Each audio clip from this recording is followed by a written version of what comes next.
চাঁদনি রাতে মঞ্জিল সেনের পাঠে চন্দনা সান্যাল। দাদুকে ঘিরে বসেছে নাতি নাতনিরা। গল্প বলো দাদু, ভূতের গল্প বলো। বলো না দাদু। সর্বনাশ, আটকে ওঠেন দাদু। বলিস কি, এই ভর সন্ধে ভূতের গল্প শুনতে নেই? রাত্রিরে ভয়ে ঘুম হবে না। কখনো না, সরবে প্রতিবাদ করে ওঠে বাচ্চার দল। ভূতের গল্প তো সন্ধেবেলায় জমে ওঠে দাদু, বলল টুটুল। তাছাড়া আমরা বড় হয়েছি না। বড় হয়েছ তাই তো, দাদু ভালো মানুষের মতন বলেন। কত বয়স হলো তোমার দাদু ভাই? কেন, আমি এবার 12 পড়ব না? টুটুল চোখ দুটো বড় বড় করে জবাব দিল। আমি ওর থেকে মাত্র 1 বছরের ছোট, বলে ওঠে কাকুন। সবাই যে যার বয়স বলতে শুরু করে, কারু 10, কারু 8, কারু 9।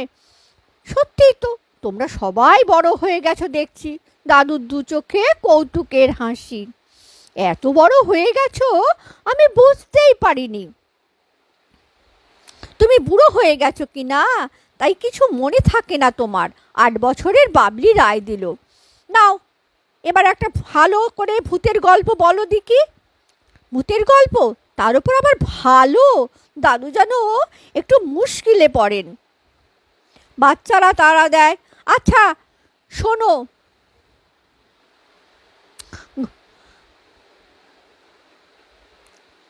ভয় পেলে আমাকে কিন্তু দুষতে পারবে না।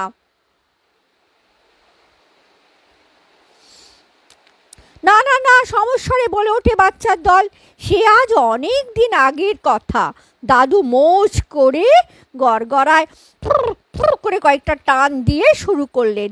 আমি তখন মাত্র কলেজে ঢুকেছি। কত আর বয়স হবে, টুটুলের চাইতে 5-6 বছরের বড় হব।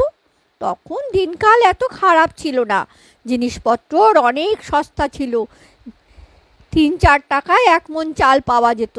দাদু এমন বানিয়ে বলতে পারে, কাকুন বলে ওঠে।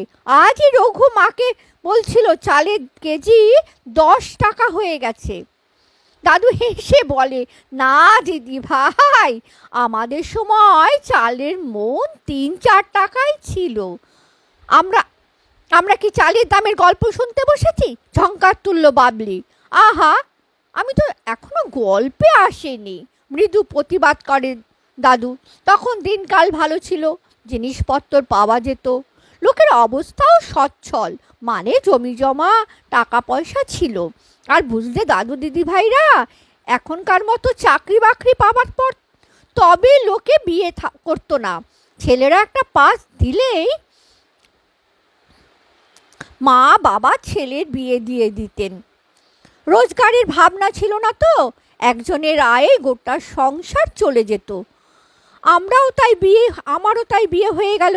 একটা রাঙা টুকটুকে বউ এলো। ও মা, বাবলি গালে হাত দিল। দাদুর আবার রাঙা টুকটুকে বউ? আহা, দিদু কি চিরকালই বুড়ো ছিল নাকি? বিজ্ঞের মতো বলল টুটুল। বাবলি সহজে হার মানবার পাত্রী নয়, বলল, তবে কোথায় গেল দাদু সেই বউ? কি বোকা মেয়ে তুই, এবার বলে উঠল কাকুন। মাই তো কাকুর দাদুর বউ। ও মা, বাবলির গলায় রাজ্যের বিস্ময়। দিমা সেই রাঙা টুকটুকে বউ? তোদের জন্য আর ভূতের গল্প শোনা হবে না না রে, একটু অধৈর্য গলায় বলল টুটুল। দাদু, তুমি গল্প বলো তো। হ্যাঁ, গড়গড়ায় নলে আবার করে কয়েকটা টান দিয়ে দাদু শুরু করলেন। তোমাদের দিমার তখন কতই বা বয়স হবে? এই কাকুনের মতো, কি 2-1 বছরের বেশি। ও মা, বাবলি আবার গালে হাত দিল। অতটুকুন বয়সে দিমার বিয়ে হয়েছিল? হ্যাঁ দিদি ভাই, দাদু বাবলিকে কোলের কাছে টেনে নিয়ে বলল, তখন যে তাই নিয়ম ছিল। দাদু, ভূতের কথায় আসছো না কেন? তারা দিল টুটুল। এই যে এবার আসছি, তাড়াতাড়ি বললেন দাদু। বিয়ের পর তোমাদের দিমা তো বাপের বাড়ি চলে গেলেন। ঠিক হলো 1 বছর পর আমাদের বাড়ি আসবেন। আমি চলে গেলুম কলকাতায় কলেজে পড়তে। পুজোর ছুটির কয়েকদিন আগে আমি দেশের বাড়ি যাব। আমার শ্বশুর বাড়ি, মানে তোমাদের দিমার বাপের বাড়ি পথেই পড়বে। আমি দিমার বাবার কাছে চিঠি লিখলুম যে আমি যাচ্ছি, 2 দিন ওখানে থেকে বাড়ি যাব। ডিমাদের ওখানে আমার পৌঁছবার কথা সন্ধ্যে 7টায়, কিন্তু কপাল এমন খারাপ, ট্রেন 4 ঘন্টা দেরিতে স্টেশনে এসে পৌঁছালো। স্টেশন থেকে আমার শ্বশুরবাড়ি পাক্কা 5 মাইল। একটা গাড়ি ঘোড়াও চোখে পড়ল না যাতে চেপে যাব।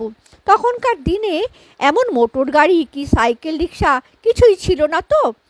কি আর করি, হাঁটতে শুরু করলুম। অতক্ষণ ট্রেনে, তারপরে এই হাঁটা, খিদে তেষ্টায় প্রাণ যায় আর কি। ভাগ্যিস পূর্ণিমা রাত ছিল, অন্ধকারে খানা ডোবায় পড়ার ভয় ছিল না। হাঁটছি তো হাঁটছি, হাঁটছি তো হাঁটছি, পথ যেন আর ফুরোয় না। পথে কোনো জনমনস্বী নেই। মফস্বলে রাত 9টার মধ্যেই সবাই শুয়ে পড়ে, তাই চারিদিকে নিঝুম। শুধু কানে ভেসে আসছে ঝি ঝি ঝিঝি পোকার ডাক। হঠাৎ পাশের মাঠ থেকে শিয়াল ডেকে উঠল। একটা দুটো নয়, 4-5টা, হুক্কা হুয়া হুক্কা হুয়া। ভীষণ ভয় হলো আমার। ওরা যদি আমাকে কামড়াতে আসে। এতক্ষণ চাঁদের আলোয় বেশ দেখতে পাচ্ছিলুম, কিন্তু আকাশে কখন যে মেঘ জমতে শুরু করলেছে খেয়াল করিনি। মাঝে মাঝে মেঘে ঢাকা পড়ছে চাঁদ, আর আকাশ যেন কালো, পর থেকে যেন একটা কালো পর্দা নেমে আসছে পৃথিবীর বুকে। সেই অন্ধকারের বুক চিরে দপদপ করে জ্বলে উঠছে আলিয়ার আলো। মাঝে মাঝে যেন এগিয়ে আসছে।